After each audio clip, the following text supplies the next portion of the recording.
교섭단체 대표 연설에 나선 국민의당 김동철 원내대표는 문재인 대통령의 외교 정책을 비판했습니다. 대화 일변도의 대북 정책은 공안 메아리가 됐고 돌아온 건 미사일 도발과 핵실험뿐이었습니다. 기대보다 우려가 큽니다. 예, 이번 주에 국회 교섭단체 대표 연설이 이어지고 있습니다. 저희가 차례로 각 당의 원내대표들 만나고 있는데요. 오늘 국민의당입니다. 어제 국민의당 김동철 원내대표는 문재인 정부에 대한 기대가 실망과 우려를 넘어서 실패의 길로 가고 있다. 참으로 혹독한 평가를 했습니다. 직접 만나보지요. 국민의당 김동철 원내대표. 대표님 안녕하세요. 네, 안녕하세요. 먼저 성주 속보가 지금 긴박하게 들어오고 있어서 들으셨죠? 예. 충돌이 상당히 격하게 벌어지고 있네요. 네. 어떻게 보고 계십니까? 이게 사드는 중국을 설득해서 북한을 제대로 압박할 수 있었더라면 그랬더라면 사드는 처음부터 배치할 필요가 없었던 거죠. 그런데 중국이 결국은 자신들이 대북 압박을 강하게 하지 않아서 북한의 핵과 미사일 능력이 고도화되고 있기 때문에 어쩔 수 없이 미국 입장에서는 사드를 배치해야 되겠다 이렇게 된 거고요.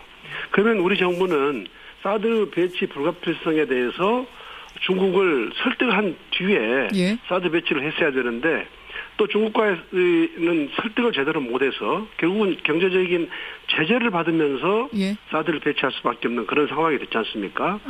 저는 박근혜 정부에서의 어떤 외교 안보의 미숙과 무능이 결국 계속해서 이어지고 있다고 생각하고 있습니다. 사드 배치 자체에 대해서는 지금 국민의당은 찬성 입장이신 거죠? 예. 그러니까 제가 말씀드린 대로 원래는 사드는 배치해서는 안 되는 겁니다. 그럼 사드가 배치 안 되려면 북한의 핵과 미사일에 대해서 효과적인 통제 수단이 있었어야 되는 거지 않습니까? 다른 게 있었어야 되는데 지금 어쩔 수 없다 지금은. 예, 그것은 중국의 압박이었죠. 근데 중국도 우리에 대해서 경제 제재에 대한 명분이 없는 게 자신들이 할 일을 안 해놓고 나서 우리의 방어 무기인 사드를 가지고 경제 제재를 하는 것은 잘못됐다는 겁니다. 네, 뭐 지금 주민들은 이 사드 배치해도 지금 상황에서 이건 우리 안보에 도움 안 된다는 말씀을 하고 계십니다. 반대하고 계십니다만 오늘 그 입장을 뭐 더 길게 이 시간에 찬반 논란 할 수는 없을 것 같고 여하튼 국민의당 입장은 지금으로선 사드 배치가 불가피하다. 그렇습니다. 이 말씀. 네. 어제 그러셨어요. 인사는 실패했고 소통은 말뿐이었고 외교 안보는 무능했고 민생은 갈등만 키웠다. 네. 아니 문정부가 이 정도까지 다 못했다고 생각하세요? 그렇습니다. 저는요. 제가 첫 부분에 문재인 정부를 평가한 게 있습니다. 그러니까 저는 지금도 문재인 정부의 진정성에 대해서는 선의로 해석하고 믿고 있습니다. 예. 그러니까 이명박 박근혜 정부에서 얼마나 국민을 무시하고 억압하고 일방통행식의 권위주의적인 통치가 행해졌습니까? 거기에 대한 반성에서 결국 촛불 시민혁명이 일어났고 또 문재인 정부는 그런 걸 잘 알고 있기 때문에 대통령의 어떤 그 행보를 보면 탈권위 친서민적인 행보를 보여주시지 않았습니까? 예, 그런 것들이 이제 압도적인 지지로 연결된 것이고요. 예. 또 이명박 박근혜 정부에서의 어떤 반대적인 거기에 대한 어떤 정말 용납할 수 없는 그런 것들 때문에 또 문재인 정부에 대한 기대심도 있는 거고요. 그런데 저는 문재인 정부가 제가 진정성에 대해서 믿는다고 하는 것은 지금 2008년 금융위기 이후에 우리 국민들의 삶이 얼마나 피폐해졌습니까? 소득 격차가 커지고 양극화도 심화됐지 않습니까? 그렇죠. 지금 문재인 정부가 내놓는 정책들이 전부 그런 것들을 해소하기 위한 어떤 원론적으로는 다 이해가 되는 것들이에요. 진정성은 믿는다, 취지 동감한다 이 말씀. 그렇죠. 최저임금이라든가 비정규직이랄지 이런 것들이 전부 소득 격차를 좀 좁히고 양극화를 어떻게든지 좀 막아보려고 하는 그런 것들이란 말이에요. 그런데 방식과 절차가 잘못됐다는 거죠. 이런 거 하나들이 전부가 다 아주 국정의 메가톤급 어떤 그런 파괴력을 갖고 있는 거기 때문에 우선은 이해관계 당사자와 그리고 전문가들과 그리고 야당과 이런 충분한 토론을 통해서 이걸 어떻게 해결해 갈 것인가. 병이 있다고 해서 그것을 아무거나 약을 준다고 해서 해결된 것은 아니잖아요. 어떻게 해결할 것인지에 대한 해결 방안에 대해서 충분하게 토론하고 그걸 또 언제 어떻게 할 것이냐 이런 것이 있어야 되는데 그런 점에서 제가 소통과 협치가 사라졌다고 이야기한 거고요. 그리고 근데 그걸 해결하면 모든 일은 사람이 하는 거기 때문에 예. 인사가 중요한데 예. 인사 또한 뭐 대통령 스스로 약속한 5대 인사 원칙 다 어겨가면서 그냥 일방적으로 지명해놓고 국회에서는 무조건 도와달라 이거 아니었습니까? 그래서 인사도 지적한 것이다. 그렇습니다. 네네. 외교 안보가 무능했다. 이 부분도 지적을 하셨는데. 외교 안보도 결국은 인사에서 실패한 거고요. 인사에서. 청와대 국가안보실에 안보 전문가가 딱 한 사람이 있습니다. 10명 중에서요. 예. 안보 전문가가 한 명이고 나머지는 전부 외교나 통일이나 뭐 이런 쪽이에요. 네, 그래서 우선 거기도 마찬가지로 인사에서 실패한 것들이 결국 사람이 안 되니까 결국 안보의 전략이라든가 전술적인 측면에서 제대로 접근하지 못하고 있다고 저는 보는 거고요. 그래요. 근데 이제 이런 반론 나옵니다. 어제 그 말씀에 대해서 과거 김대중 정부의 햇볕 정책도 또 노무현 정부의 대북 정책 기조도 지금 문재인 정부 기조하고 같은 맥락 아니냐. 최종적으로는 대화의 테이블로 북한을 이끌어야 된다는 같은 맥락으로 가고 있는 것인데 왜 국민의당은 틀렸다고 하는 것이냐. 네. 어떻게 생각하세요? 지금 그게 이제 뭐 15년, 20년 전 이야기 아닙니까? 지금으로서 비교해 보면 예? 그 당시 북한의 핵과 미사일 능력이라는 것은 아주 초보적인 단계였다고 봐야 됩니다. 예. 그렇기 때문에 쉽게 대화의 장에 북한이 나왔다고 봐야 되는 거죠. 어허. 그렇게 해서 대화로서 풀려고 하는 그런 것들도 있다고 봐야 됩니다. 근데 그 미국의 존 호프킨스입니까? 제가 지금 자료가 없어서 그런데. 예. 거기서 보면은 이명박 박근혜 정부 때 북한의 핵과 미사일 능력이 고도화됐다는 거거든요. 그러니까 이명박 박근혜 정부는 그때도 형식적으로는 제재와 대화였습니다. 예. 근데 사실상은 대화가 아니고 사실상은 제재 일변도였죠. 채널이 다 끊겼죠. 그때 대화 채널이. 네. 예. 그러니까 뭐 핵과 미사일을 포기하면 대화하겠다는 거니까 사실상 그건 대화 안 하겠다는 거거든요. 근데 제재에만 방점이 찍혀 있었는데 그것은 중국도 러시아도 마찬가지예요. 어제도 푸틴 대통령 그리고 계속해서 나오는 중국의 입장이 전부 제재와 대화잖아요. 예. 근데 왜 그게 안 되느냐. 제재를 하려면 확실하게 제재를 해서 예. 도저히 못 견디게 만들어야 되잖아요. 예. 근데 미국도 역대 이명박 박근혜 정부는 그런 효과적인 제재, 확실한 제재를 하지 못했어요. 10년간의 대북 정책 실패했다는 건 아마 누구나 인정할 겁니다. 근데 네. 지금 상황이 실패해 왔기 때문에 네. 지금 이 상황에서 우리 정부가 할 수 있는 게 상당히 없는 네. 환경이다. 뭐 이런 호소를 정부에서는 하는 건데요. 네. 그러니까 말하자면 과거 정부에서의 그 제재가 실패했으면 이제 그러면 대화로 하면 되는 거냐.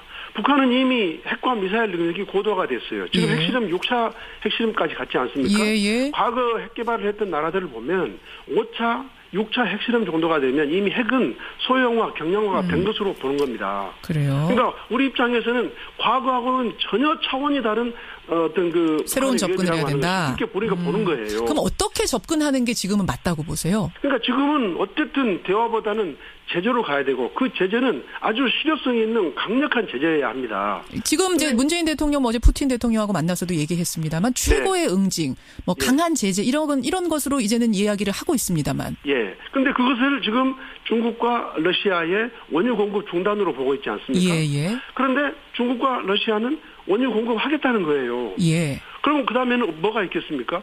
중국은 사고는 북한이 쳤습니다. 핵과 미사일. 네. 사고는 북한이 쳤는데 중국은 북한에 대해서는 대북 제재는 하나마나 하게 하고 있고 예. 남한에 대해서 우리 한국에 대해서 아주 경제 제재를 하고 있잖아요. 예. 근데 우리는 중국이 대북 제재를 하게 할 수 있는 그런 카드를 갖고 있지 못하고. 그럼 어떻게 해야 되는가 그러면? 그래서 대안이 나오는 뭔가? 게, 예. 그래서 나오는 게 전술핵 재배치가 나오는 거예요. 전술핵 재배. 국민의당 입장 정하셨습니까? 아닙니다. 이것은 이제 제가 그런 배경을 말씀드리는 건데. 예. 근데 자유한국당이 말하는 전술핵 재배치라는 것은 예. 북한의 핵을 인정한 상태에서 또는 아주 그냥 당연히 한 상태에서 그러니까 우리도 이제 공포의 핵균형을 해야 되니까 우리가 핵무기를 개발을 못하니까 전술핵이라고 들여놓자는 게 자유한국당의 주장이라면 그렇죠. 그래도 좀 건전한 어떤 쪽에서의 어떤 그 문제제기라는 것은 뭐냐면 예. 우리가 꼭 지금 당장 전술핵을 재배치하자는 것이 아니라 예. 중국은 북한에 대해서는 제재하지 않으면서 우리를 제재하고 있고 어허. 중국은 또 대북 강력한 대북 제재를 하게 할 수 있는 우리의 카드가 전혀 없으니까 우리가 당신들 그렇게 나오면 그런 조건 하에서는 우리도 전술핵 재배치를 검토할 수밖에 없다. 우리가 미국에 이걸 요청하자. 예. 그리고 그 전술핵 재배치도 과거와 같은 전술핵 재배치가 아니라 나토식의 미국의 동의하에서 한국이 전술핵을 쓸 수 있게 하자 말이야. 그러면 그 전술핵은 경우에 따라서는 중국도 러시아도 겨냥할 수 있는 것 아닙니까? 알겠습니다. 그런 의미에서 아직 국민의당의 당론이 정해진 건 아니지만 아닙니다. 개인적으로는 지금은 그렇습니다. 필요한 시점이다라고 원내대표님은 개인적으로 보시는. 적어도 그런 말을 할 때는 됐다. 말이라도 할 때는 됐다. 그렇죠. 그런 뜻입니다. 알겠습니다. 예, 오늘 뭐 성주에서 속보가 터지고 이러느냐고 오늘 안보 이야기 집중해서 김동철 원내대표와 말씀 나눴는데요. 당내 이슈도 사실은 많고 질문 드릴 게 많은데 한 번 더 조만간 모시겠습니다. 오늘은 여기까지 듣는 것으로 하겠습니다. 원내대표님. 네.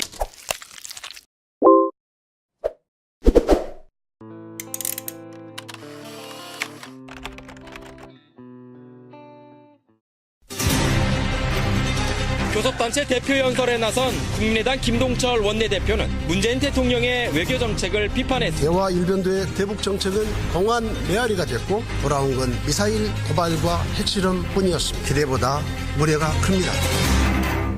예, 이번 주에 국회 교섭단체 대표 연설이 이어지고 있습니다. 저희가 차례로 각 당의 원내대표들 만나고 있는데요. 오늘 국민의당입니다.